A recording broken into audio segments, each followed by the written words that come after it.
حضرت ذوالقرنین رضی اللہ تعالیٰ عنہ، اللہ تعالیٰ نے انہیں زمین میں اقتدار دیا تھا۔ 4 لوگ دنیا میں ایسے ہو چکے ہیں جنہیں اللہ تبارک و تعالیٰ نے پوری دنیا میں اقتدار دیا، ایک وقت میں پوری دنیا کا ایک ہی بادشاہ۔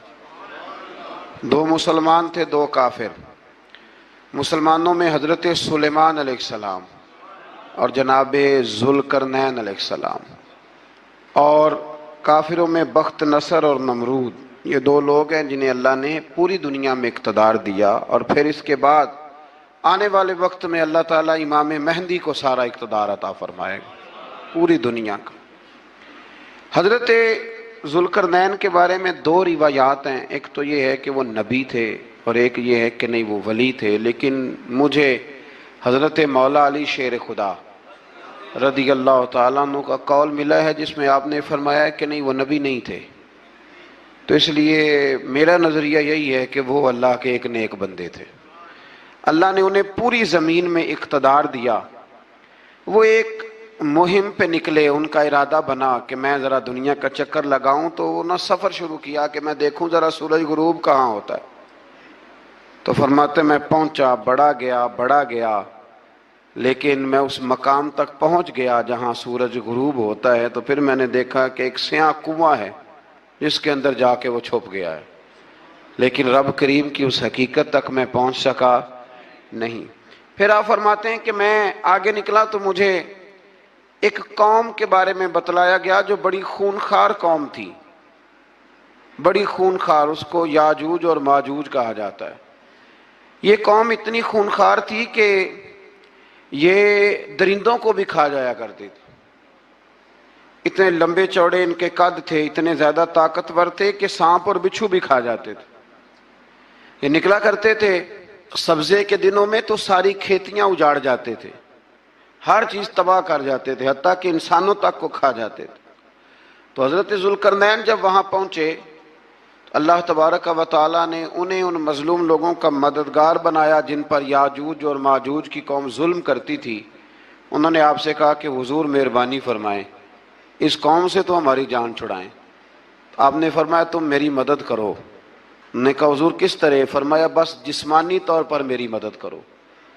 تو آپ نے پھر وہاں ایک دیوار بنائی، ایک دیوار، لوہا کاٹ کر، سیسا پگھلا کر، پتھر ڈال کر ایک بڑی موٹی تازی دیوار بنائی، اور اتنی اونچی بنائی، اور پھر اس کے چاروں جانب آگ جلائی تاکہ وہ لوہا اس طرح پگھل جائے کہ وہ دیواروں کے ساتھ چپک جائے، تاکہ کوئی آدمی پیر رکھنا چاہے تو پیر رکھ کے اس پہ چڑھ نہ سکے۔ آپ نے وہ دیوار بنائی۔ اب اس قوم کا حال یہ ہوا کہ وہ اس کے اندر قید ہیں، وہ صبح جب اٹھتے ہیں تو اس کو توڑنا شروع کرتے ہیں، توڑتے رہتے ہیں، تو جب شام ہوتی ہے تو ان میں سے ہر روز ایک شخص کہتا ہے اتنی رہنے دو، باقی کل کریں گے۔ لیکن جب وہ سویرے اٹھتے ہیں تو اللہ تعالیٰ اس دیوار کو پھر سے مضبوط فرما دیتا ہے۔ نبی کریم علیہ السلام نے فرمایا قرب قیامت میں ایک وقت آئے گا، قیامت کے قریب جا کے ایک ٹائم ایسا آئے گا کہ اس مخلوق میں سے ہی ایک شخص پکارے گا اور پکار کے کہے گا کہ اب سو جاؤ انشاءاللہ۔ اللہ ان کی زبان پہ جاری کہے گا اب سو جاؤ اور سویرے انشاءاللہ یہیں سے شروع کریں گے۔ تو فرمایا وہ چونکہ انشاءاللہ کہیں گے تو پھر اللہ تبارک و تعالی اگلے دن اس دیوار کو وہیں پہ رکھے گا جہاں رات کو انہوں نے اسے چھوڑا تھا۔ اگلے دن وہ توڑیں گے تو دیوار ساری ٹوٹ جائے گی، اور پھر اللہ تبارک و تعالیٰ کا فضل ہوگا تو مسلمان کی طرف وہ بڑھیں گے، وہ قتل و غارت کریں گے، پھر سے وہی درندگی کریں گے۔ تو پھر حضرت عیسیٰ علیہ السلام ان کے لیے دعا کریں گے۔ تو دعا کا یہ حال ہوگا کہ ان کے وجود پر کچھ ایسی چیزیں برآمد ہوں گی جن کی وجہ سے وہ مر جائیں گے، ختم کر دیے جائیں گے، قیامت کے قریب جا کے وہ دوبارہ آئیں گے۔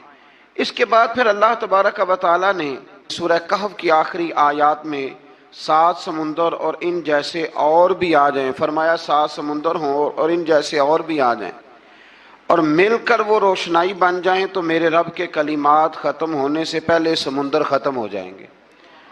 اور آخری آیت میں اللہ تعالیٰ نے فرمایا کہ اے رسول صلی اللہ تعالی علیہ وسلم آپ کہہ دیجئے کہ میں تمہاری طرح ہی ایک